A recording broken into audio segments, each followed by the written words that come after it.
No programa Hora e a Vez da Pequena Empresa de hoje, você vai ver. Após alguns anos de funcionamento, muitos empreendedores desejam expandir os seus negócios. Mas de que maneira isso deve ser feito? Acompanhe mais detalhes com o professor Raul Ribas, da PUC, e com o professor Tarcísio de Souza Santos, da FAAP. Em homenagem ao Dia das Crianças, conheça uma fábrica 100% nacional que produz diversos tipos de brinquedos no quadro Pequena Notável. No último dia 27 de agosto, a Comissão de Assuntos Econômicos aprovou o projeto de lei que reajustará as tabelas de enquadramento do Super Simples Nacional. Saiba mais sobre o assunto com o doutor Antenor Nogueira da Rocha. E diretamente de nossos estúdios, confira uma entrevista exclusiva com o presidente da Associação Brasileira de Internet, Eduardo Negger.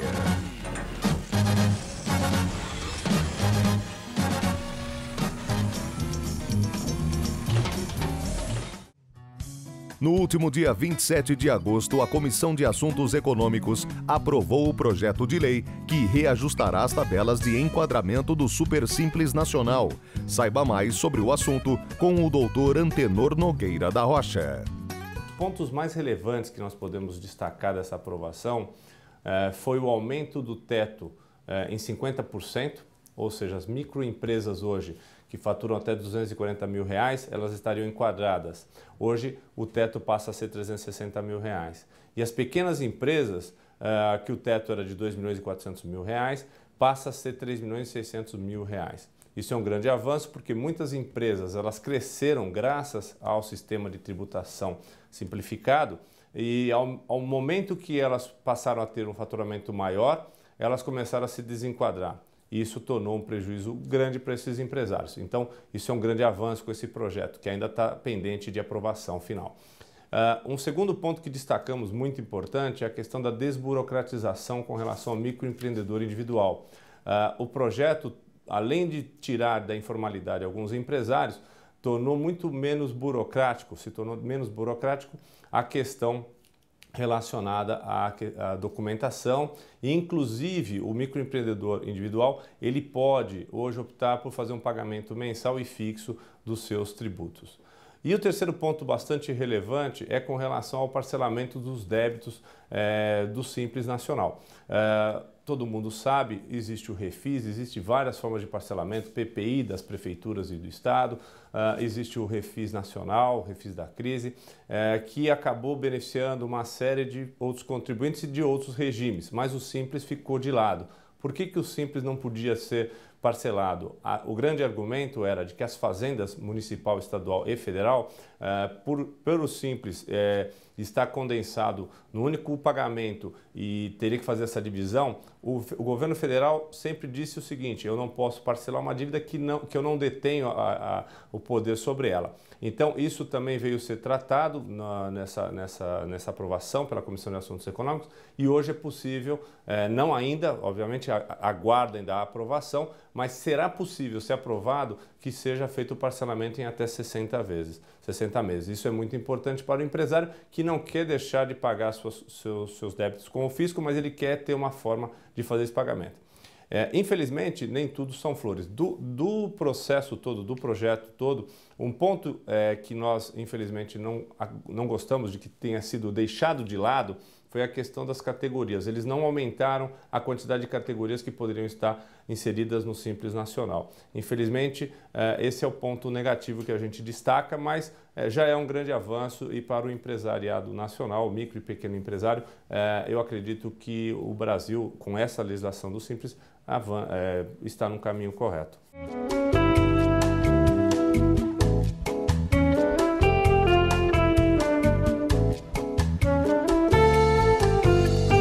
Após alguns anos de funcionamento, muitos empreendedores desejam expandir os seus negócios.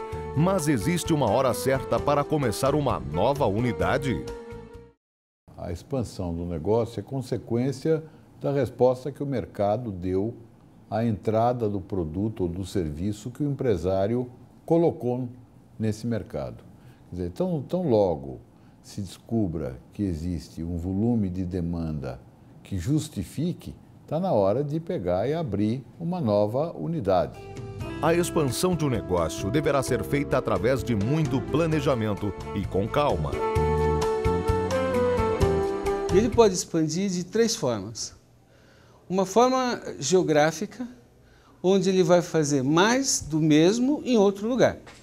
Então, o seu Juquinha lá da sorveteria do Sul vai abrir uma sorveteria lá no Norte, Nordeste. Isso, para ele tem uma zona de conforto, porque ele conhece sorveteria. Ou então ele pode expandir os negócios dele de uma outra forma. Ele pode pegar e aproveitar as instalações que ele tem no Sul, usar esses recursos e, por exemplo, vender gelo, refrigerante, diversificar a linha de produto deles e aproveitar melhor os recursos dele. E o terceiro, ele pode fazer algo que não tem nada a ver, simplesmente para aproveitar uma boa oportunidade, que seria, por exemplo, abrir uma cafetaria na cidade para a época que não se vende sorvete. O empresário precisa levar alguns pontos em consideração para a escolha do local para a abertura da nova unidade. Então, na balancinha fica pesando assim: que tipo de serviço ao cliente eu quero prestar, quanto de recursos eu quero gastar. Se eu quero algo que o cliente valorize, como perceba um valor superior e esteja disposto a pagar mais por isso, minha balancinha da localização vai pesar mais pelas coisas ligadas ao cliente. O local, a imagem, a segurança, a facilidade de acesso. Agora, se eu quero oferecer simplesmente um bom serviço básico, ou seja, oferecer um bom produto básico, mas sem nenhuma diferenciação, então aí eu vou pensar em instalar a minha nova unidade num lugar onde os recursos de mão de obra, de aluguel e demais recursos sejam mais baratos. É necessário que o empreendedor distribua a administração do negócio.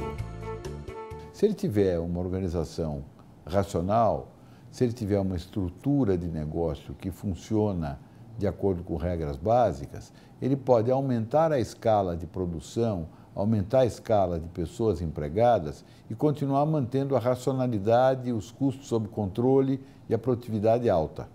Se ele for uma pessoa pouco organizada, o que vai acontecer é que o aumento da escala da operação, a abertura de uma nova filial, pode ser fatal para ele. Aquilo que eventualmente funcionava direitinho numa unidade pequenininha, sob os olhos do dono, pode virar um elefante branco e um perigo à distância. Com as dicas dadas pelos especialistas, você poderá analisar e planejar a expansão do seu negócio sem grandes problemas e investir no seu negócio.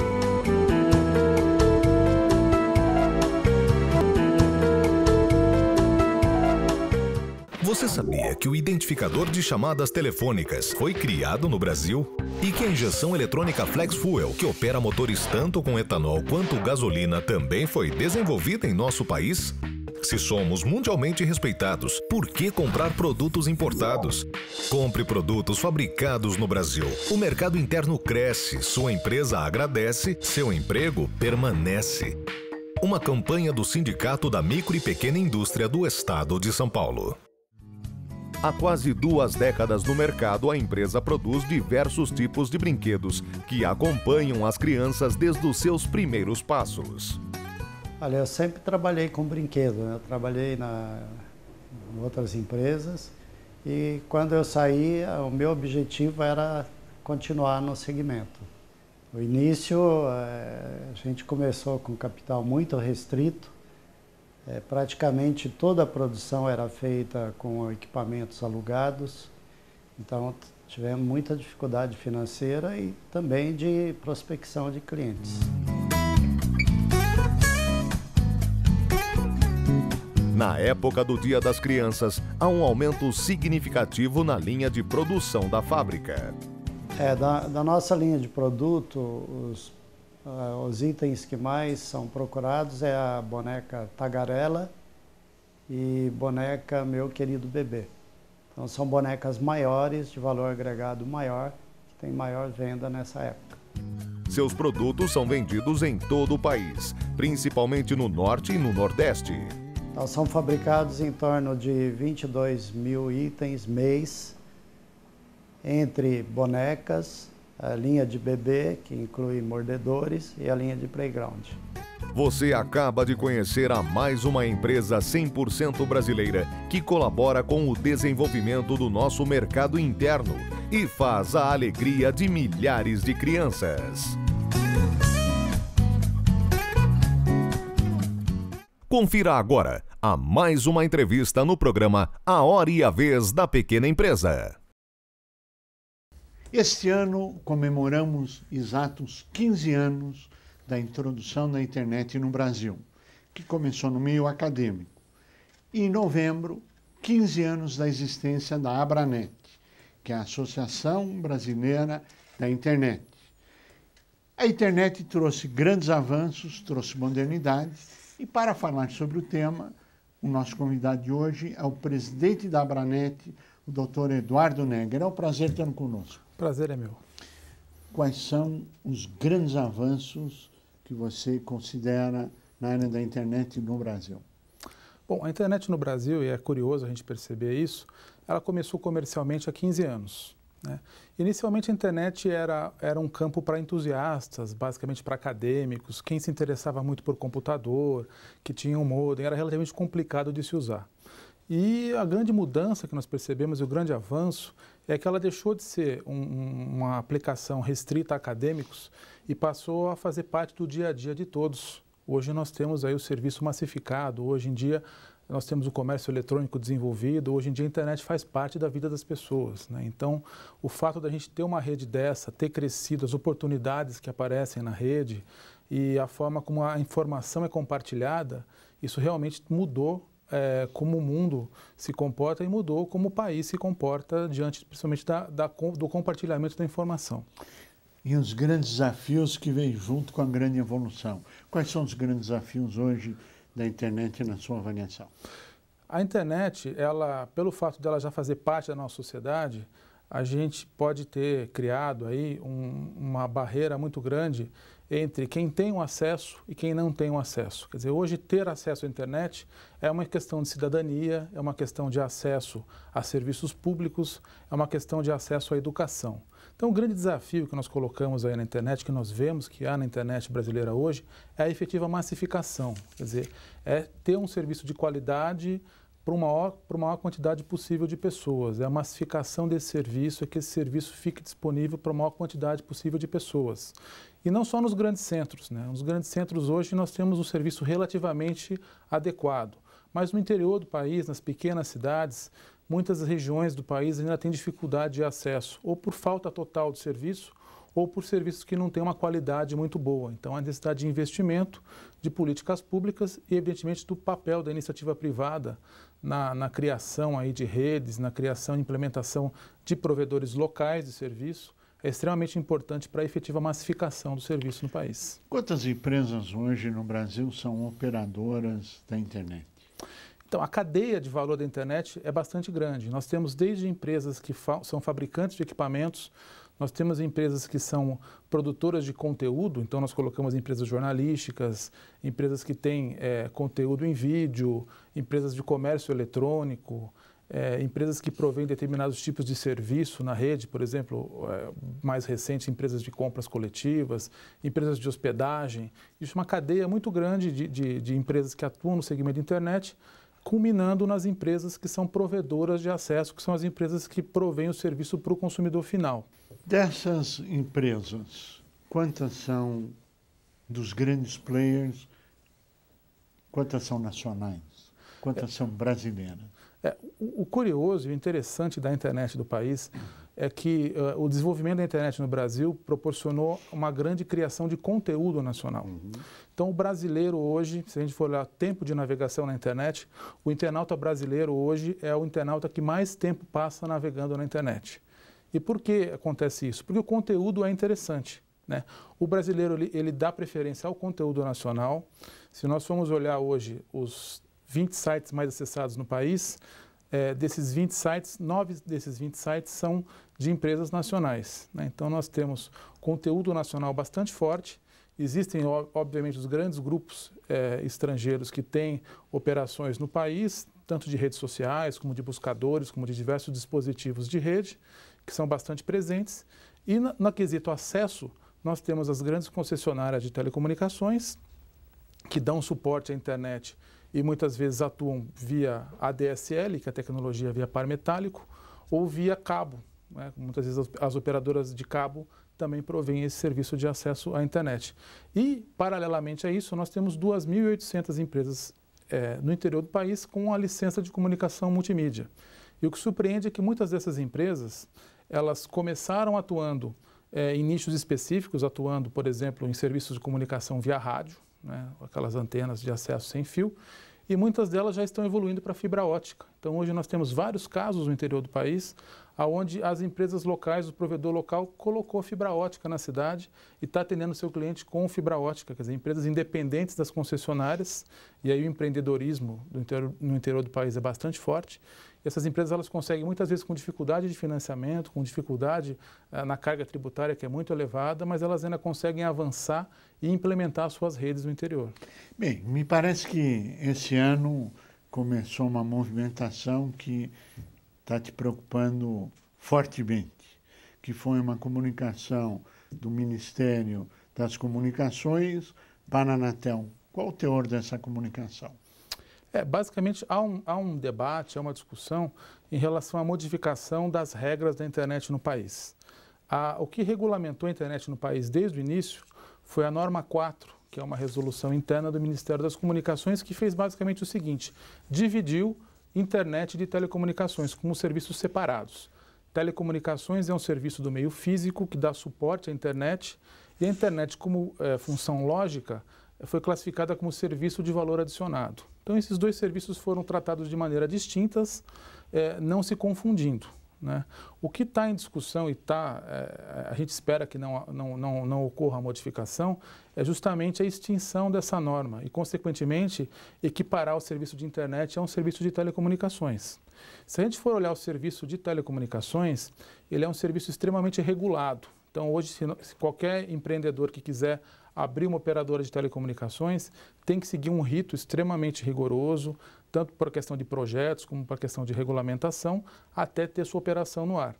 Ao passo que o empreendedor que queira implementar algum serviço via internet, um site, um blog, uma operação de comércio eletrônico, pode fazer isso de um dia para o outro sem grandes exigências regulatórias. A carga tributária de um serviço e de outro também é bastante distinta. Telecomunicações hoje, conforme o Estado, considerando as alíquotas do ICMS, tem uma tributação que pode ser superior a 40%. Enquanto no serviço de valor adicionado, a tributação chega aí em torno de 5%, 6%, conforme a região. Então, transformar valor adicionado em telecomunicações vai causar de imediato um grande impacto negativo no setor, porque vai colocar um setor que tinha pouca regulação e baixa carga tributária no mesmo cenário de um setor extremamente regulado, que é o setor de telecomunicações. Essa mudança da regulamentação interessa a quem?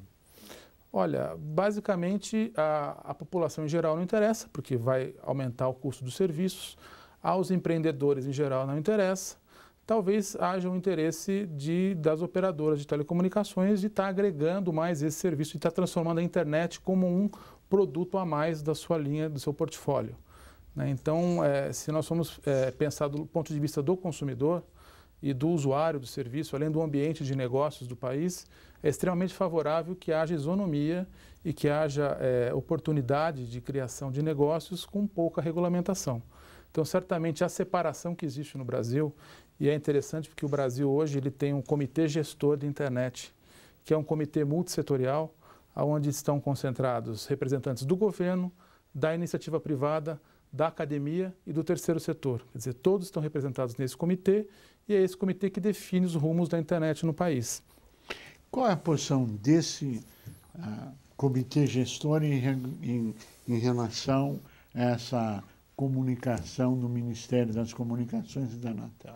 Ou esse debate, como é que ele está procedendo? Esse debate foi para o comitê gestor, eu não tenho ainda o posicionamento final do comitê gestor, mas o comitê gestor é fruto da norma 4. Então, a resolução que separou os dois serviços, telecomunicações e internet, foi a resolução que tornou viável a existência desse comitê gestor.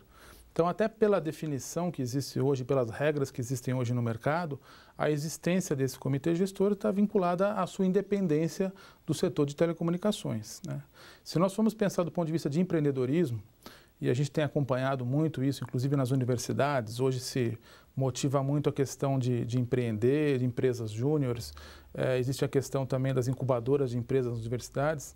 Nós notamos que empresas baseadas em internet hoje são a grande maioria das novas empresas que surgem, principalmente no meio acadêmico, né? Pela facilidade, quer dizer, é muito fácil hoje o jovem empreendedor experimentar na internet. Dificilmente ele faria a mesma coisa no mundo físico. E isso tudo é possível por quê? Porque é um segmento pouco regulamentado, quer dizer, o empreendedor ele pode estar criando o seu negócio ou estar aperfeiçoando o seu próprio negócio utilizando ferramentas da web sem tirar licenças específicas, sem ter uma carga burocrática e tributária extremamente elevada. Então, a gente acha que é prejudicial a gente ter essa ruptura e dar um passo atrás, quer dizer, tornar a internet extremamente engessada, regulada, tornando ela um serviço de telecomunicações. Banda larga e a sua universalização. Qual a sua avaliação nesse momento? A massificação da internet hoje, e a gente fica contente porque vê uma movimentação, inclusive do próprio governo federal, colocando isso na pauta de discussão, quer dizer, o ministro tem colocado bastante a questão do Plano Nacional de Banda Larga, o que há alguns anos era um assunto que estava totalmente fora da pauta de prioridades, quer dizer, se priorizava, a gente até via aquele programa de levar energia elétrica para todos, né, o Luz para Todos, ou programas mais intensivos de saneamento básico, e hoje se tomou consciência de que a internet deixou de ser um luxo e passou a ser uma necessidade básica de todo cidadão.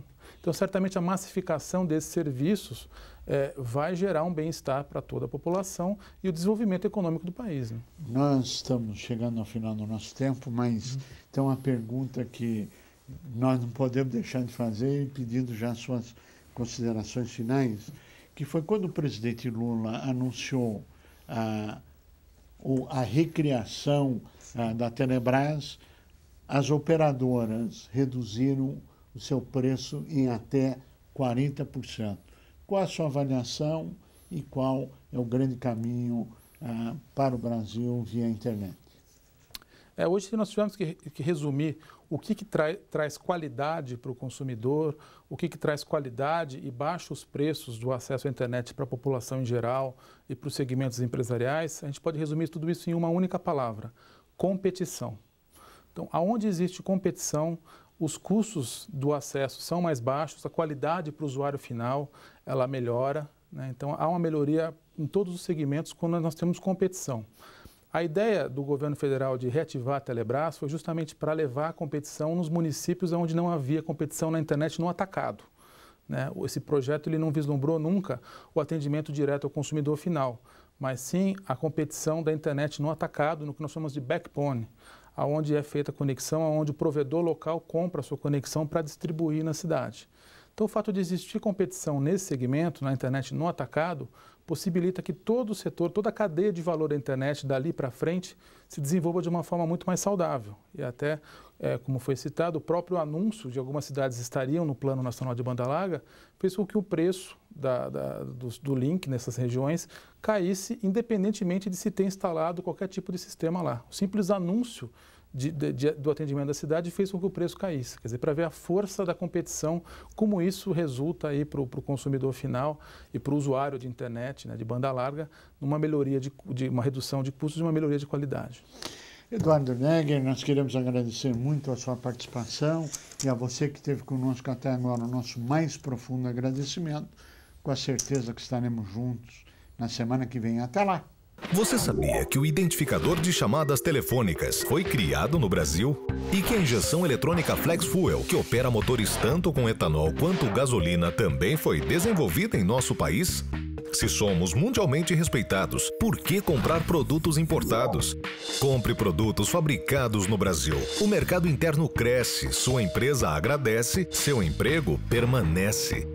Uma campanha do Sindicato da Micro e Pequena Indústria do Estado de São Paulo.